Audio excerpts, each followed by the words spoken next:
ನಮಸ್ಕಾರ ಸ್ನೇಹಿತರೆ. ಇಂದು ನಾವು ಭಕ್ತರ ಆರಾಧ್ಯ ದೈವವಾದ ಶ್ರೀ ಜಗನ್ನಾಥ ಸ್ವಾಮಿಯನ್ನು ಭಕ್ತಿಭಾವದಿಂದ ಸ್ಮರಿಸೋಣ. ಮೊದಲು ಈ ದಿವ್ಯ ಶ್ಲೋಕವನ್ನು ಪಠಿಸೋಣ. ನೀಲಾದ್ರೌ ಶಂಖ ಮಧ್ಯೆ ಶತದಲ ಕಮಲೆ ರತ್ನ ಸಿಂಹಾಸನಸ್ಥಂ ಸರ್ವಾಲಂಕಾರಯುಕ್ತಂ ನವಘನರುಚಿರಂ ಸಂಯುತಂ ಜಾಗ್ರಚೇನ ಭದ್ರಾಯಾಂ ವಾಮಭಾಗೇ ರಥ ಚರಣಯುತಂ ಬ್ರಹ್ಮರುದ್ರಾದಿವಂದ್ಯಂ ದೇವಂ ಶ್ರೀ ಜಗನ್ನಾಥಂ ಭಜತ ಸದಾ ಭಕ್ತವೃಂದ. ನೀಲಾದ್ರಿ ಪರ್ವತದಲ್ಲಿ ಶಂಖಾಕಾರದ ಕ್ಷೇತ್ರದಲ್ಲಿ ರತ್ನ ಸಿಂಹಾಸನದಲ್ಲಿ ವಿರಾಜಮಾನವಾದ ಬಲಭದ್ರ ಮತ್ತು ಸುಭದ್ರೆಯೊಂದಿಗೆ ಇರುವ ಜಗನ್ನಾಥ ಸ್ವಾಮಿಯನ್ನು ಭಕ್ತರು ಸದಾ ಭಜಿಸಬೇಕು. ಇಂದು ಈ ವಿಡಿಯೋದಲ್ಲಿ ಅವರ ಮಹಿಮೆ ಮತ್ತು ಭಕ್ತರಿಗೆ ದೊರೆಯುವ ಕೃಪೆಯನ್ನು ತಿಳಿದುಕೊಳ್ಳೋಣ. ಪೂರಿ ಜಗನ್ನಾಥ ದೇವಾಲಯದಲ್ಲಿ ನಡೆಯುವ ಅಚ್ಚರಿಯ ಸಂಗತಿಗಳೇನು ಗೊತ್ತಾ? ಭಾರತದ ಪೂರ್ವ ಕರಾವಳಿಯಲ್ಲಿರುವ ಒರಿಸ್ಸಾದ ಪೂರಿಯಲ್ಲಿರುವ ಜಗನ್ನಾಥ ದೇವಾಲಯವು ಚಾರ್ಧಾಮ್ ಕ್ಷೇತ್ರಗಳಲ್ಲೊಂದು. ಐತಿಹಾಸಿಕ ಹಿನ್ನೆಲೆ ಇರುವ ಈ ದೇವಸ್ಥಾನದಲ್ಲಿ ಇಂದಿಗೂ ನಡೆಯುವ ಅಚ್ಚರಿ ಸಂಗತಿಗಳು ವೈಜ್ಞಾನಿಕ ತಾರ್ಕಿಕತೆಗೂ ನಿಲುಕದ ಸಂಗತಿಗಳಾಗಿವೆ. ಭಾರತದ ಪ್ರಸಿದ್ಧ ತೀರ್ಥಕ್ಷೇತ್ರಗಳಿಗೆ ಹೆಸರುವಾಸಿ. ಇಲ್ಲಿರುವ ದೇವಾಲಯಗಳು ವಿಭಿನ್ನ ವಾಸ್ತುಶಿಲ್ಪಗಳು, ಕೆತ್ತನೆಗಳು ಹಾಗೂ ಪುರಾಣ ಇತಿಹಾಸಗಳಿಂದ ಕೂಡಿದ್ದು ಜನರನ್ನು ತನ್ನೆಡೆಗೆ ಸುಲಭವಾಗಿ ಸೆಳೆದುಕೊಳ್ಳುವ ಶಕ್ತಿಯನ್ನು ಪಡೆದುಕೊಂಡಿದೆ. ಅದ್ಭುತ ಹಿನ್ನೆಲೆಯಿರುವ ಪಡೆದುಕೊಂಡಿರುವ ದೇವಾಲಯಗಳಲ್ಲಿ ಒರಿಸ್ಸಾದ ಪುರಿಯ ಜಗನ್ನಾಥ ದೇವಾಲಯವೂ ಕೂಡ ಒಂದು. ವಿಶಿಷ್ಟವಾದ ಹಿನ್ನೆಲೆ ಹಾಗೂ ದೈವಶಕ್ತಿಯನ್ನು ಹೊಂದಿರುವ ಈ ದೇವಾಲಯಕ್ಕೆ ಭಕ್ತ ಸಾಗರವೇ ಹರಿದು ಬರುತ್ತದೆ. ಮರದಿಂದಲೇ ನಿರ್ಮಿಸಲಾಗಿರುವ ಈ ಅದ್ಭುತ ದೇವಾಲಯವು ಭಾರತದ ಚಾರ್ಧಾಮ್ ತೀರ್ಥಯಾತ್ರೆಯ ತಾಣಗಳಲ್ಲಿ ಒಂದು. ಇಲ್ಲಿ ನಡೆಯುವ ವಾರ್ಷಿಕ ರಥೋತ್ಸವ ಹಾಗೂ ರಥಯಾತ್ರೆ ಹೆಸರುವಾಸಿಯಾಗಿದೆ. ದೇವಾಲಯಕ್ಕೆ ಸಂಬಂಧಿಸಿದ ಕಥೆಯ ಪ್ರಕಾರ ಇಂದ್ರದ್ಯುಮ್ನ ಎಂಬ ರಾಜನಿಗೆ ಕನಸಿನಲ್ಲಿ ವಿಷ್ಣು ಕಾಣಿಸಿಕೊಂಡ ತರುವಾಯ ಇಂದ್ರದ್ಯುಮ್ನನು ಈ ದೇವಾಲಯವನ್ನು ಕಟ್ಟಿಸಿದ ಎನ್ನಲಾಗುತ್ತದೆ. ಒಮ್ಮೆ ಇಂದ್ರದ್ಯುಮ್ನ ರಾಜನು ಸಮೀಪದಲ್ಲಿರುವ ಪವಿತ್ರವಾದ ನದಿಯ ಜಲವನ್ನು ಪ್ರೋಕ್ಷಣೆ ಮಾಡುತ್ತಿರುವ ಸಂದರ್ಭದಲ್ಲಿ ಕಬ್ಬಿಣದ ಸಲಾಕೆಯೊಂದು ತೇಲುತ್ತಿರುವುದನ್ನು ಕಂಡನು.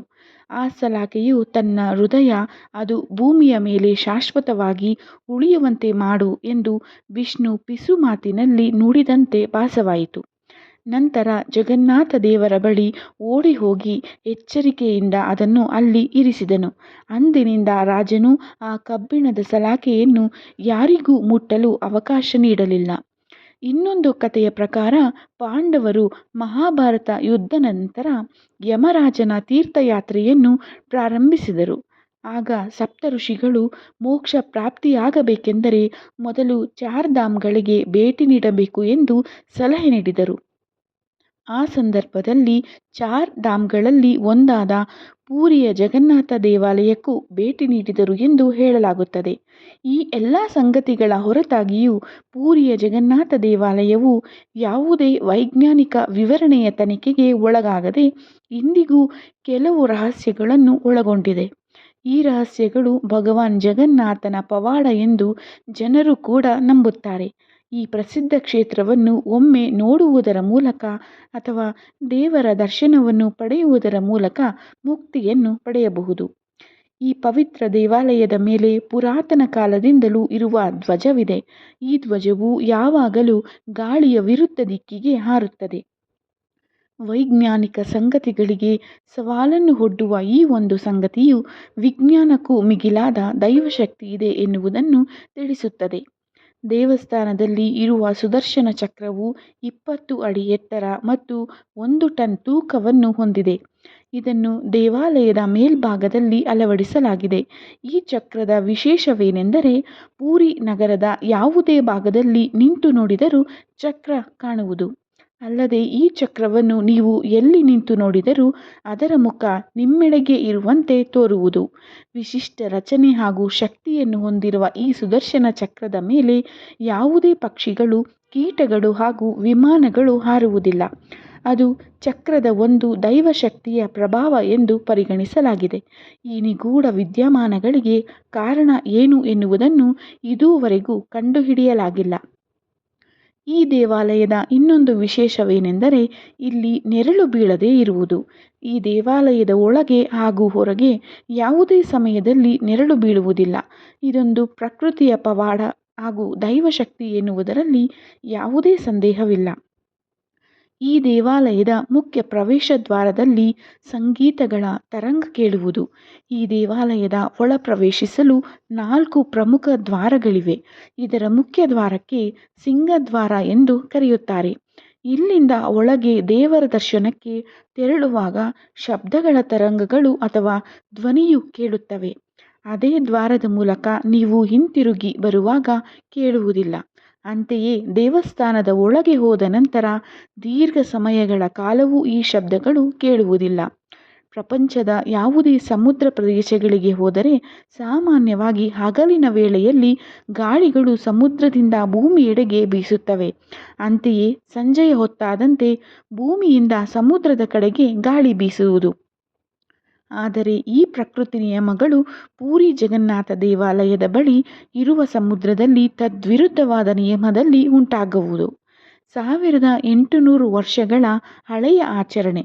ಈ ದೇವಾಲಯದಲ್ಲಿ ಪ್ರತಿದಿನ ಅರ್ಚಕರು 45 ಮಹಡಿಯನ್ನು ಹೊಂದಿರುವ ಸುಮಾರು 1000 ಅಡಿ ಎತ್ತರದಲ್ಲಿರುವ ಗೋಪುರಗಳನ್ನು ಹತ್ತಿ ಬಾವುಟಗಳನ್ನು ಬದಲಿಸುತ್ತಾರೆ.